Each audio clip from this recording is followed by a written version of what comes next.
ऐसा कैसे निश्चय कर लिया कि भजन नहीं हो रहा? क्यों नहीं हो रहा है? क्यों नहीं होगा? हमारा मानव जीवन वो संपूर्ण शक्ति संपन्न है जिससे भगवत प्राप्ति करनी है। बिना भजन के भगवत प्राप्ति असंभव है। भजन हमारा जीवन। आज हम सुबह साधकों से यही कह रहे थे, लोग जीते कैसे हैं बिना भजन के? विषय सेवन, विषय चिंतन, प्रपंच चिंतन, ये सब बन सकता है, भजन नहीं बन सकता। कैसी बात करते हो? प्रयासरत क्यों नहीं हो? इतना क्यों इंद्रिय और मन को प्रोत्साहन दे दिया विषयों के लिए कि वो भजन के लिए ना बोल दिया कि भजन ना बने तो भगवत प्राप्ति कर? किस उद्देश्य का पालन करने के लिए मानव जीवन प्राप्त किए? क्या उद्देश्य है? क्या रुपया, समाज प्रियता, मान प्रतिष्ठा, ये सब यहीं धरी रह जाएगी। इंद्रियों का दुलार, मन का दुलार, ये नरक की प्राप्ति कराएगा। हम भगवान के निज अंश हैं। हम भगवान के भक्तों के संग से अपने मन को जबरदस्ती बलात् भजन में लगाएंगे। हम अविनाशी भगवान के अंश हैं, हम क्या नहीं कर सकते? ये कैसे कह दिया कि हम भजन नहीं कर सकते? नहीं, बिल्कुल गलत। निरुत्साहित होकर ऐसे वचन ना बोलने चाहिए और ना ऐसे वचनों को सुनना चाहिए। भजन नहीं कर सकते और सब कर सकते हैं। हमारी वाणी है, बोल सकते हैं, तो राम क्यों नहीं बोले? राधा क्यों ना बोले? कृष्ण क्यों ना बोले? मृदु क्यों ना बोले? हितकर क्यों ना बोले? हाथ है तो हम परोपकार क्यों ना करें? पैर है तो हम प्रदक्षिणा क्यों ना करें? हृदय है तो हम भगवान को समर्पित क्यों ना करें? अन्य साधन सब शून्य है। भगवान का नाम जप ही अंक है। जैसे अंक रखने से शून्य 10 गुना महत्व रखता है, अंक हटा देने पर शून्य का कोई महत्व नहीं। ऐसे ही भगवत चिंतन शून्य, हर सत्क्रिया यहां से ब्रह्मलोक तक ले जाएगी, लेकिन ब्रह्मलोक भी नाशवान है। आ ब्रह्म स्तंभ पर्यंतम सर्वम मायामयम जगत सत्यम सत्यम पुनः सत्यम हरिर नामयु केवलम। हमें ऐसा नहीं बोलना। आप चूंकि भजन कर रहे हैं, समाज के लिए प्रश्न है, लेकिन बिल्कुल हम इस बात को सुनना नहीं चाहेंगे कि हमसे भजन नहीं होता। भजन होता सिद्धों से है। साधक को जबरदस्ती भजन करना पड़ता है। हम अभ्यास योग युक्तेन चेतसा नान्यगामिना, हम ऐसा अभ्यास इस जन्म में करेंगे, हमारा चित्त भगवान को छोड़कर और कोई चिंतन ही न करे। अभ्यास के द्वारा सब कुछ किया जा सकता है। हम निराश, हताश, उदास ऐसे व्यक्ति नहीं, ऐसे व्यक्तित्व नहीं होना चाहिए। किसी भी स्थिति में, किसी भी कार्य प्रणाली में, किसी भी क्षेत्र में निराशा हमारे अंदर नहीं होनी चाहिए। हमारे अंदर उत्साह होना चाहिए। हम रौंद के फेंक देंगे हर बाधाओं को। हम भगवान के बच्चा हैं, हम अविनाशी परमात्मा के अंश हैं। ऐसा नहीं है कि हम इंद्रियों की विलासिता और मन की भोग विलासिता में ऐसा बोल पड़े कि हमसे भजन होता ही नहीं। भजन के बिना नहीं। भगवान की प्राप्ति के लिए सुलभ मार्ग भजन है। भगवान का जितना चिंतन किया जाएगा उतना ही हम माया से हटकर भगवान के समीप होते जाएंगे। अनन्य चेता सततम यो माम स्मृति नित्य सा तस्याहम सुलभा पार्थ। भगवान उसके लिए सुलभ होते हैं जो नित्य निरंतर भगवान का चिंतन करता है। अपने चित्त को भगवान के चरणों में लगाने में परेशानी क्या है? जब युद्ध जैसा कार्य भगवान का चिंतन करते हो सकता है, तो कौन सा ऐसा कार्य है जो भगवान का चिंतन करते ना हो? हम मुख में भगवान का नाम स्मरण कर रहे हैं मधुर मधुर, और शरीर से हम चेष्टाएं कर रहे हैं, कर्म कर रहे हैं, और वो कर्म भगवान को अर्पित कर रहे हैं। हम नित्य प्रतिक्षण भगवान के नजदीक पहुंच रहे हैं।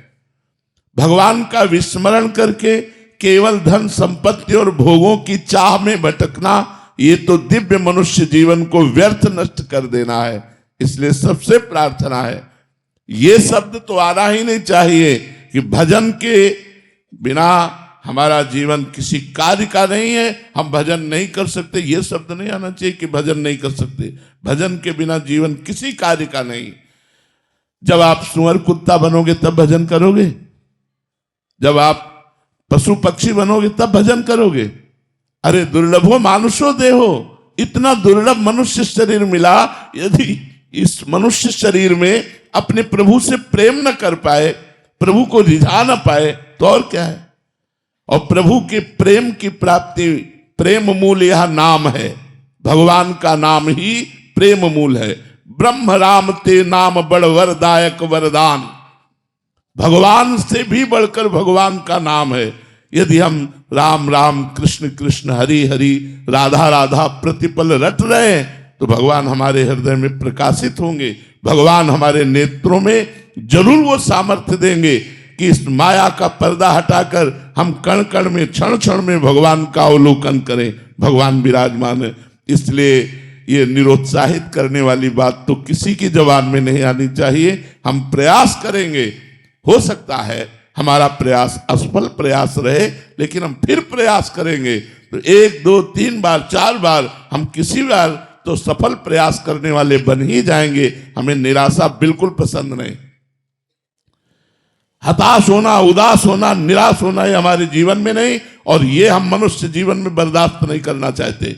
आप लोग वहीं परास्त हो रहे हो जहां भगवान का आश्रय नहीं। क्या है, आप विचार करके देखिए, जिसकी दोनों किडनी फेल हो, डायलिसिस हो रहा हो, शरीर भीषण कष्ट से युक्त हो, हम दहाड़ रहे हैं, अभी मृत्यु हो जाए उसकी क्या परवाह। हम भगवान के जन हैं, भगवान के अंश, हम कोई शरीर थोड़ी है। शरीर अगर कष्ट में है तो वो अपनी तरफ बना रहे, हम अपनी तरफ हैं। हमारा जन्म केवल इस बात को लेके बैठ जाए कि हमारी किडनी खराब, हमारा कष्ट है, अब हम कुछ कर नहीं सकते। नहीं, हम हर वो कार्य कर सकते हैं जो स्वस्थ आदमी कर सकता है। हमारे में जोश होना चाहिए, हमारा में संकल्प शक्ति होनी चाहिए। वो तभी होगी जब अध्यात्म से जुड़ोगे। भजन करो, भगवान का नाम स्मरण करो और उत्साहित रहो और वीर पुरुष बनो, कायर पुरुष नहीं। ये मैं नहीं कर सकता, ये हमारी डायरी में नहीं है।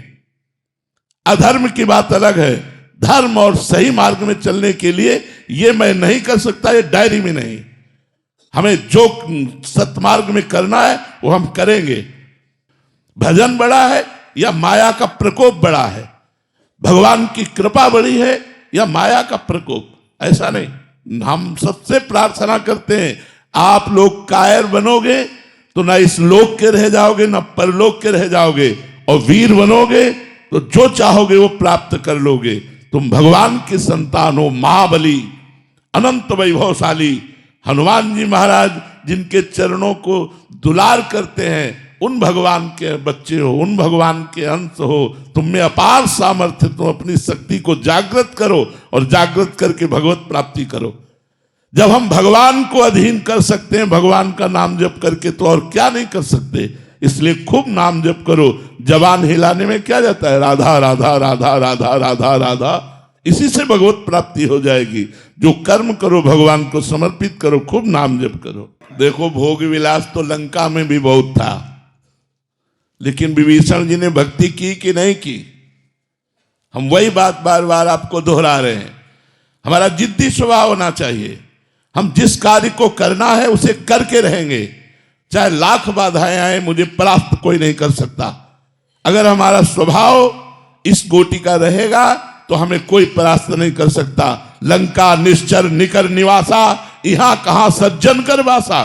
जहां एक भी सज्जन पुरुष नहीं, घोर राक्षसी प्रवृत्ति का तांडव हो रहा है, वहां विभीषण जी ने वो भक्ति की कि भगवान कह रहे, तुम सारी के संत प्रिय मोरे, धरो देह नहीं आन निहोरे। तुम्हारे जैसे संतों के लिए मैं अवतार धारण करता हूं।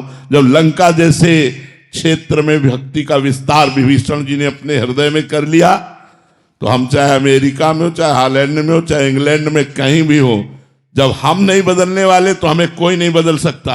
हम मांस नहीं खाना चाहते, कोई नहीं खवा सकता। हम मदिरा नहीं पीना चाहते, कोई नहीं पिला सकता। हम व्यभिचार नहीं करना चाहते, कोई नहीं करा। और अगर हम करना चाहते हैं तो भारत में क्या वृंदावन में करोगे? क्या नहीं है यहाँ? अगर भगवान है तो सब कुछ है। यहाँ भगवान भी है तो सब कुछ है। अगर हम भजन ना करना चाहें तो वृंदावन में भी भजन नहीं होगा, और भजन करना चाहे तो अमेरिका में, इंग्लैंड में, हॉलैंड में, जहां भी हो तुम सब जगह भजन कर सकते हो, क्योंकि आपको भजन करना है। हम एक ही मेज में बैठे हैं, दूसरा कुछ खा रहा है, हमें जो पसंद है वो हम पा रहे हैं, राधा राधा राधा, उसका प्रभाव हमारे ऊपर थोड़ी पड़ जाएगा। एक ही ऑफिस में काम कर रहे हैं, दूसरा अपनी चाल चल रहा है, हम अपनी चाल चल रहे हैं, क्या फर्क पड़ता है। इसलिए ये बात रख कर कि हम विदेश में विषय बाहुल्यता होने के कारण भजन में हम गति नहीं कर पा रहे, ऐसी बात गलत है। बहुत से ऐसे भक्त हैं जो हम आपको बता सकते हैं, हमारे ही परिचय के हैं। एक तो ऐसे गृहस्थ हैं जो 30-35 वर्ष की अवस्था है, रुपया पैसा सब वैभव, और उन्होंने वृंदावन में संकल्प किया आजीवन ब्रह्मचर्य से रहूंगा, कभी कोई व्यसन नहीं करूंगा, कभी कोई गंदा भोजन नहीं करूंगा, और नियमित अष्टयाम सेवा अमेरिका में रह के कर रहे हैं। वो हर हफ्ते 10 दिन में भेजते रहते हैं इन लोगों के पास कि हमारे ये दिनचर्या चल रही, कोई त्रुटि तो नहीं हो रही, रंग बिहार इनके पास भेजते रहते। तो हम ये देख रहे हैं कि जैसी वृंदावन में भावनात्मक सेवा, ऐसी वो अमेरिका में कर रहे हैं। और अब जब आते हैं बड़े दैन्यता से रहते हैं, यहाँ साधारण अचला लगाया, साधारण कपड़ा पहनते हैं। तो हम अपनी रहनी से रहे। अगर हम अपनी रहनी से न रहे तो भारत में कम विचार हो रहा है क्या, कम व्यसन हो रहा है क्या, कम गंदगी है क्या? आप देख लो ना, नए नए बच्चों की आदतों को देखो कहां बहती हुई चली जा रही है। तो हमें चाहिए कि किसी भी देश या किसी स्थान प्रधानता से हमारी भक्ति नहीं, हमारे उद्देश्य से हमारी भक्ति बढ़े। हम जहां भी हों अपनी भक्ति को अपने हृदय में बसाएं। हम वहां के व्यवहार को, वहां के आचरणों को अपने हृदय में ना आने दें, तो हम कहीं भी रहे हम भगवान के बनकर के खूब अच्छी तरह भगवान की भक्ति कर सकते हैं। और अगर हम भक्ति ना करें तो वृंदावन में रहकर भी भक्ति नहीं कर सकते। हमें आपसे कह रहा हूं, वृंदावन भगवान का धाम है, यहां भी रह करके वो सब कुछ हो सकता है जो बाहर हो रहा है। और अगर भक्ति करना चाहो तो बाहर में भी कर सकते हो, वो सब कुछ कर सकते हो जो वृंदावन में भक्त जन कर रहे हैं, वही आप कर सकते हो। युगल सरकार विराजमान करके उनको मंगला, उनको राजभोग, उनकी आरती, उनकी चरण सेवा, उनके पद सुनाना, नाम जप करना, भगवान के भक्तों के चरित्र पढ़ना, क्या नहीं कर सकते हो। तो इसलिए हमें ये भी बात पसंद नहीं कि हम किसी देश का हवाला दे करके अपने जीवन को व्यर्थ जाने दें।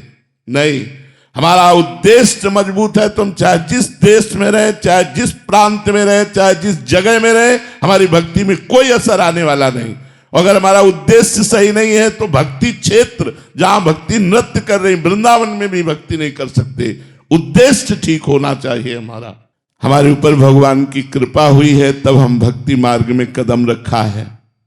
अतिशय कृपा राम की हुई, पाव देह या मार्ग सोई। तो फिर अहंकार क्यों? आप थोड़ी कर रहे हैं। भगवान आपके ऊपर कृपा करके आपको भक्ति का मार्ग दिया, भक्ति करने की शक्ति दी, भगवान का नाम कृपा करके आपकी जिह्वा पर चल रहा है, तो अहंकार क्यों? अविवेक के कारण अहंकार बढ़ता नहीं, तो विवेक धारण करो तो अहंकार किस बात का? हम क्या कर सकते हैं? हमें जो पावर है वो भगवान का दिया हुआ है, तो हम व्यर्थ में अहंकार क्यों करें? हमें जो सत्मार्ग मिला है भगवान का दिया हुआ है, हम जो भक्ति कर रहे हैं भगवान के द्वारा दी हुई कर रहे हैं, हमारे ऊपर भगवान की असीम कृपा है, ये सोचना चाहिए। अहंकार करने की जरूरत क्या है?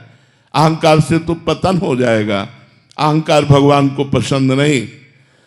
अहंकार अज्ञान के कारण हो रहा है, उसको हटाइए।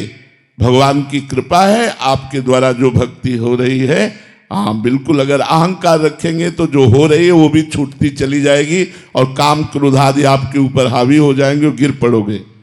जिसने जिसने अहंकार किया उसे मुंह की खानी पड़ी। अहंकार का त्याग करो, अहंकार ठीक नहीं है। जीवन का उद्देश्य भगवत प्राप्ति, और भगवत प्राप्ति का जब लक्ष्य बना लोगे तो अपने आप चलने लगोगे। लक्ष्य में बड़ी भारी ताकत होती है। जब हमारा लक्ष्य बन जाता है कि हमको ऐसे चलना है, हमको अमुक जगह पहुंचना है, तो हम में पावर आ जाता है। लक्ष्य में पावर है।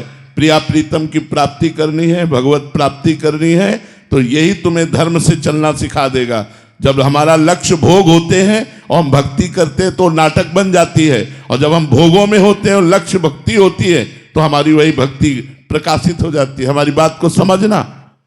चक्रवर्ती सम्राट महाराज अम्बरीश समस्त भोगों के बीच में रहते हुए भगवान की अनन्य भक्ति के द्वारा ऐसे रिझा लिया कि सुदर्शन चक्र उनकी सुरक्षा में रहता था।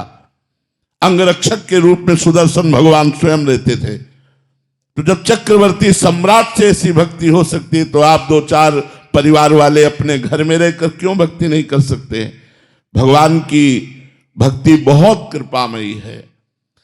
सुख, शांति, आनंद, परमानंद इसी जन्म में भगवत प्राप्ति, ये सब भक्ति के द्वारा हो जाएगा। बस हमको चाहिए कि हम लगे रहें भगवान के चरणों में, नाम जप करते रहें, सदग्रंथों का पाठ करते रहें, संत जनों की वाणी सुनते रहें, अवसर मिले तो परोपकार कर दें। इसी से हमारे धर्म का पालन होगा और लक्ष्य दृढ़ हो जाने पर हमें भगवत प्राप्ति निश्चित होगी। हमारा लक्ष्य हो जाए कि मानव जीवन व्यर्थ नहीं जाने देंगे, इसी जन्म में हम भगवत प्राप्ति करेंगे। कुछ भी हो जाए, हम 100 बार गिरे, 1000 बार गिरे, तो भी हमारा जिद्दी स्वभाव यही कहेगा मैं परास्त नहीं होऊंगा, मैं आगे बढ़ूंगा, मैं भगवान की शरण तक जाऊंगा, तो निश्चित भगवान की प्राप्ति हो जाएगी। इसमें बिल्कुल निराशा नहीं आनी चाहिए। हमारा लक्ष्य भगवत प्राप्ति बन जाए तो लक्ष्य में इतनी ताकत है कि धर्म से चलने के लिए हमको सशक्त कर देगा, मजबूत कर देगा। हमारे अंदर वो सब विवेक रूपी शस्त्र आ जाएंगे जिससे हम अधार्मिक प्रवृत्तियों का नाश करके धर्म में चल सके। इसलिए लक्ष्य बनाओ भगवत प्राप्ति। लेकिन भगवत प्राप्ति का लक्ष्य वही बना सकता है जो सत्संग सुनकर अधार्मिक भोगों का त्याग कर रहा है। जो अधार्मिक भोगों को भोगता है वो केवल मनोरंजन में ऐसा बोलता है मैं भगवत प्राप्ति करना चाहता हूं, वो कर ही नहीं सकता, वो अंदर सोच ही नहीं सकता। भोगेश्वर प्रसक्ता नाम तया प्रहत चेतसाम व्यवसायत्मिका बुद्धि समाधो न विधीयते। भोग और ऐश्वर्य में जिसका चित्त अपहृत हो चुका है वो संकल्प ही नहीं कर पाता कि इस जन्म में मुझे भगवत प्राप्ति करनी है। इसलिए अधार्मिक भोगों का त्याग करके धर्म में विषयों का सेवन करते हुए, भगवान नाम जप करते हुए, सत्संग सुनते हुए हम अपना लक्ष्य दृढ़ करें कि इसी जन्म में मुझे भगवत प्राप्ति करनी है तो मैं धर्म से चल सकता हूं, क्योंकि भगवत प्राप्ति धर्म से होती है। एक बार भरनेत्र भगवान को देख लेना, ये सत्य है। भगवान को देख लेना। जो लोग कहते हैं मृत्यु सत्य, वो खुद जानते ही नहीं मृत्यु तो असत्य है। किसकी मृत्यु होती है? आत्मा अजर अविनाशी है। पंचभूत में मिल गए, कोई नहीं मरा। मरा कौन? कोई नहीं मरा। बोले मृत्यु सत्य, मृत्यु कहां से सत्य है? किसकी मृत्यु सत्य है? आत्मा तो अविनाशी अजर अमर है, उसे कभी मरना नहीं होता। और पंचभूतों में मिल गए तो मृत्यु किसकी हुई? किसी की नहीं। तो सत्य क्या है? भगवान का भजन। उमा कहाऊं मैं अनुभव अपना, सत हरि भजन जगत सब सपना। सत्य है भगवान। अगर भगवान का भजन हो रहा है तो आपका सत्य में जीवन जा रहा है। अगर भगवान से विमुख हो तो भोग में जीवन, नरक में जीवन है, मृत जीवन है। मृत जीवन जिन हरि भगति हृदय नहीं आनी, जीवित सब समान ते प्राणी। वो मुर्दे के समान जिंदा माना जाता है जिसके हृदय में भगवान का स्मरण नहीं चलता, भगवान नाम जप नहीं हो रहा हो। व्यर्थ जीवन है। मरोगे तो क्या लाद के ले जाओगे? बिल्डिंग, बैंक बैलेंस, परिवार, रिश्तेदार, नातेदार, तुम्हारा शरीर भी यहीं भस्म हो जाएगा। 4 दिन की चांदनी देखो, 40 वर्ष व्यतीत हो गए, 50 वर्ष व्यतीत हो गए, पता नहीं चला। अब पता नहीं कितनी श्वासें हैं, उनमें भी कौन सा रोग आने वाला है। कैंसर आ जाए, क्या आ जाए, क्या परेशानी आ जाए, और उस समय भगवान का भजन कर पाएंगे क्या? अभ्यास नहीं किया स्वस्थ में रहकर भजन करने का तो अस्वस्थ अवस्था में फिर भजन नहीं होता। इसलिए यावत स्वस्थ मिदम कलेवरम यावत च दूरे जरा। जब तक तुम्हारा शरीर स्वस्थ है, बुढ़ापा दूर है, भजन करके भगवान की प्राप्ति कर लो। नहीं तो फिर अगर इस जन्म को व्यर्थ में नष्ट कर दिया तो अगला जन्म पता नहीं, नाली का कीड़ा बने, भूत बने, प्रेत बने, क्या बने, कुछ भरोसा नहीं हमारे कर्मों का। जब इतना बड़ा महात्मा एक हिरन के चिंतन में अगला जन्म हिरन का पा सकता है तो हम लोग सुअर कुत्ता बन जाए तो कौन सी बड़ी बात है। इसलिए होश में निरंतर भगवान का स्मरण करते हुए ये बात समझ लो कि हर श्वास, हर मिनट, हर घंटा, हर प्रहर, हर दिन, हर मास हर वर्ष वही सत्य है जिसमें भजन किया गया, भगवान से चित्त को जोड़ा गया। और अगर भजन नहीं किया गया तो हर श्वास व्यर्थ जा रही है, हमारा समय व्यर्थ जा रहा है। इसलिए सत्य है भगवान और भगवान का भजन।